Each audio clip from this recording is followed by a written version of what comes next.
Good morning all of you. सुप्रभात प्यारे बच्चों। इससे पहले हम लोगों ने चैप्टर 8 पढ़ा था। आज हम लोग चैप्टर 9 पढ़ेंगे, the walrus and the carpenter. Walrus और कारपेंटर। वॉलरस एक प्रकार का जीव होता है और कारपेंटर मीन्स बढ़ाई। आइए देखते हैं, let's know about this poem, about the author Lewis Carroll. Lewis Carroll has written this poem, has written this picture story. In fact, 1832 to 1898, 1832 ईस्वी में इनका जन्म हुआ था और 1898 ईस्वी में मृत्यु हुई। Was an English writer. यह एक इंग्लिश राइटर थे। He was born in Cheshire in England. England के ही चेशायर नामक शहर में उनका जन्म हुआ था। He achieved fame with his novel Alice's Adventures in Wonderland 1865 and its sequel Through the Looking Glass 1871। उनके द्वारा लिखी गई novel Alice's adventures in Wonderland, जो कि 1865 ईस्वी में प्रकाशित हुआ था, तो इसी से इन्होंने नेम और फेम कमाया। And its sequel through the looking glass, और इसका आगे चल कर के 6 साल के बाद उन्होंने एक सीक्वल भी लिखा जिसका नाम था थ्रू द लुकिंग ग्लास, और यह नोवेल 1871 ईस्वी में प्रकाशित हुआ था। Besides writing, he was also passionate about photography. Writing के अलावा फोटोग्राफी में भी उनकी काफ़ी अच्छी खासी दिलचस्पी थी। Understand. Lewis Carroll wrote fantasies. In a fantasy, a writer creates a world different from the real world, inhabited with characters which behave differently than what we see in reality. Lewis Carroll ने कई सारे फैंटासीज लिखे हैं। फैंटासीज are also a kind of story. In a fantasy, a writer creates a world different from the real world. ठीक है। Fantasy में क्या होता है कि राइटर एक ऐसे वर्ल्ड का निर्माण करता है जो कि रियल वर्ल्ड से बिल्कुल अलग होता है। Inhabited with characters which behave differently than what we see in reality. और वो इसमें इतने सारे कैरेक्टर्स होते हैं जो कि अलग अलग प्रकार से बिहेव करते हैं than what we see in reality, जो हम रियलिटी में नहीं देख पाते हैं। In his poems, all of which had rhymes, Carroll created a similar imaginary world. अपने अधिकांश पोएम में जो कि सारे राइम्स थी, कैरोल ने इसी प्रकार का एक इमेजिनरी वर्ल्ड क्रिएट किया है। The walrus and the carpenter follows the rhyme ABCDAB। ये जो वॉलरस, जो ये कविता है वॉलरस एंड द कारपेंटर, इसमें राइटर ने जो राइम स्कीम क्रिएट किया है वो है ABCBDB।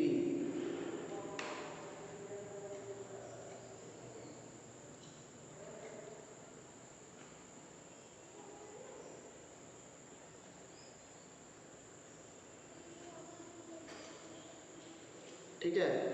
उसके बाद है wonder. The walrus and the Carpenter first appeared in Carroll's book Through the looking Glass in 1871। ये कहानी जो है ये कविता जो है the walrus and the Carpenter, यह सबसे पहली बार कैरोल के ही लिखी गई एक नॉवेल थी थ्रू द लुकिंग ग्लास, जो कि 1871 ईस्वी में प्रकाशित हुई थी। इसी में पहली बार इस कविता को देखा गया था। It is one of the longest poems written by Carroll and has 18 stanzas. Carol के द्वारा लिखा गया यह सबसे लंबा पोएम है और इसमें कुल मिलाकर के 18 अलग अलग स्टैंजास में बटे हुए हैं. In the book, this poem is recited to Alice by Tweedledum and Tweedledee. इस बुक में, इस पोएम में एलिस को ट्विडलडम और ट्विडलडी रिसाइट करना पड़ता है. Find out about 5 more poems written by Lewis Carroll. Lewis Carroll ने और भी कई कविताएं लिखी हैं, तो उनके बारे में आप फाइंड आउट कर सकते हैं नेट पर. Act work in pairs of 5. You and your friends are having a feast. 5 लोगों का ग्रुप बनाइए, 5 जोड़े बच्चों का ग्रुप. उसके बाद you and your friends are having a feast. मान लीजिए कि आप और आपके दोस्त जो है भोज खा रहे हैं, फीस्ट का आनंद ले रहे हैं. Suddenly the food starts speaking and pleading you not to eat it. उसी समय जैसे ही आपने खाना शुरू किया, उसी समय भोजन आपसे बातें करने लगा और वो कहने लगा कि प्लीज़ मुझे मत खाओ. Role play the situation. You can also role play this situation at your home with your brothers and sisters or anybody else. Now let's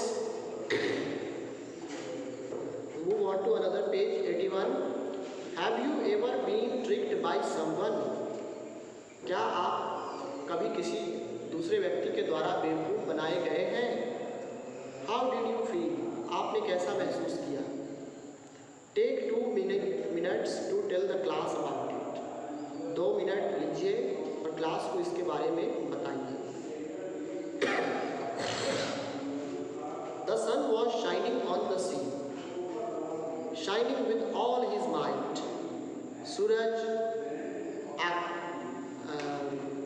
समुद्र के ऊपर चमक रहा था, shining with all his might, और वह अपने पूरे आगोश में था, पूरे चरम पर था उस गर्मी. He did his very best to make the billows smooth and bright. Billows means large waves. चूँकि सूरज की रोशनी इतनी तेज थी, इतनी तीव्र थी कि the billows smooth and bright. Billows means large waves. उस सूरज की गर्मी के कारण जो समुद्र की जो लहरें थी, बड़ी बड़ी लहरें, वो चिकनी और चमकीली दिख रही थी सूरज के प्रकाश के कारण. And this was odd because it was the middle of the night. और यह पूरा तरह से विचित्र था. It was completely strange because it was the time of the middle of the night. क्योंकि रात ठीक मध्य रात्रि का समय था, ठीक रात के 12 बज रहे थे और सूरज खिला हुआ था. Isn't it strange? क्या यह स्ट्रेंज है या नहीं? Yes. The moon was shining sulkily because she thought the sun had got no business to be there. Sulkily मतलब होता है showing anger by being silent. The moon was shining sulkily. चंद्रमा भी बिना कुछ बोले हुए उसके मन में गुस्सा था कि सूरज जो है मेरे काम में दखलंदाजी क्यों करता है. मेरा काम है रात में रोशनी बिखेरना, तो आखिर ये सूरज अभी रात के ठीक मध्य रात्रि में ये अपनी छटा क्यों बिखेर रहा है. चंद्रमा ने कुछ नहीं कहा, लेकिन वो इसी प्रकार से सोच रहा था. Because she thought the sun had got no business to be there. क्योंकि चंद्रमा को लगा कि यह सूरज के उगने का समय नहीं है. After the day was gone. चूँकि दिन खत्म हो चुका था तो सूरज को भी डूब जाना चाहिए था. उसने सोचा, it's very rude of him, she said, to come and spoil the fun.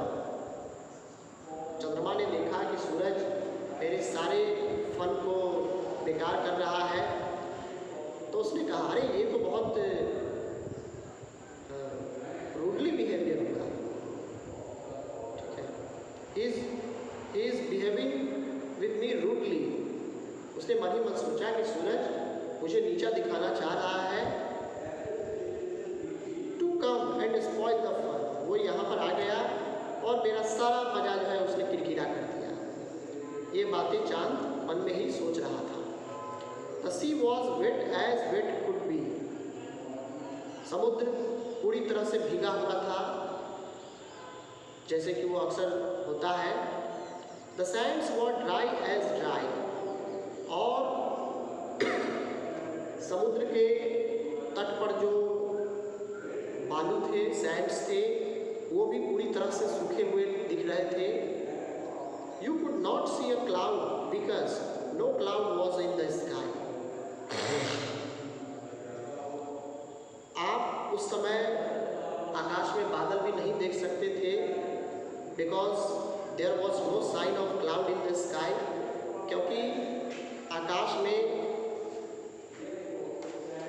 बादलों का कोई नामो निशान भी नहीं था। It was clear, no birds were flying overhead, there were no birds to fly. कोई भी चिड़िया सर के ऊपर से नहीं टहल रही थी, नहीं उड़ रही थी, because there were no birds to fly, क्योंकि वहाँ कोई चिड़िया थी ही नहीं जो उड़े। The walrus and the carpenter were walking close at hand.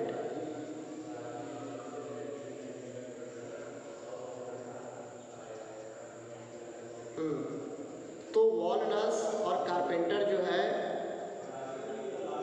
साथ साथ मिलकर के वो टहल रहे थे। They wept like anything to see such quantities of sand. वहाँ पर जो भी चीज़ वो देख रहे थे, ढेर सारी मात्रा में जो बालुओं का ढेर था, सैंड्स थे, उसको देख करके उन्हें रोना आ रहा था। If this was only cleared away, they said, it would be grand. उसने सोचा कि काश ये सारे बालू यहाँ से हट जाते, क्लियर हो जाते, तो ये बहुत ही प्यारा दिखाई पड़ता, ये बहुत ही प्यारा लगता। If 7 maids with 7 mops swept it for half an hour, half a year, do you suppose, the walrus said, that they could get it clear? Walrus ने कारपेंटर से कहा कि अगर मान लीजिए कि 7 अलग अलग नौकरानी को 7 उनके हाथ में एक एक झाड़ू का डंडा पकड़ा दिया जाए और swept it for half a year, और वो 6 महीने तक अगर झाड़ू लगाते हैं, इन बालू को हटाने का प्रयास करते हैं, डू यू सपोज, तो क्या तुम्हें लगता है that they could get it clear? तो क्या तुम्हें लगता है कि ये सातों मिलकर के 6 महीने के अंदर, 6 महीने में ये सभी बालू को यहाँ से क्लियर कर देंगे? I doubt it, said the carpenter and shed a bitter tear. तो कारपेंटर ने कहा कि मुझे संदेह है, मुझे नहीं लगता है कि ये सातों मिलकर के 6 महीने में यह काम पूरा कर पाएंगे। Oh oysters, come and walk with us, the walrus did beseech. A pleasant walk, a pleasant talk along the briny beach. We cannot do with more than 4 to give a hand to each. उसने कहा, ओ oysters, oysters जिसे हम लोग sheep भी कहते हैं, ठीक है, सीप में जो मोती रहता है, come and walk with us, आओ और हमारे साथ चलो। The walrus did beseech, walrus तुम्हें देख लेगा। A pleasant walk, a pleasant talk, एक सुहावना वॉकिंग हम लोग करेंगे, अ प्लेजेंट टॉक, और एक अच्छी खासी दोस्ती बातचीत भी होगी। अलॉन्ग द ब्रीनी बीच, इस समुद्र के किनारे जब हम लोग टहलेंगे तो काफ़ी मज़ा आएगा। We can not do with more than 4 to give a hand to each. अब 4 लोगों से ज़्यादा लोगों को हैंड नहीं दे सकते हैं, हाथ नहीं बढ़ा सकते हैं। 4 से ज़्यादा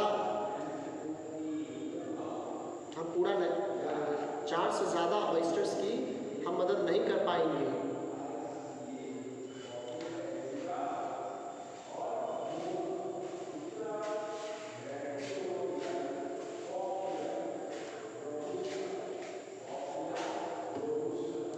तो बच्चों आज के लिए इतना ही। कल हम लोग फिर से इसे कंटिन्यू करेंगे पेज नंबर 82 से। ठीक है, thanks for watching this video. Thank you and have a good day.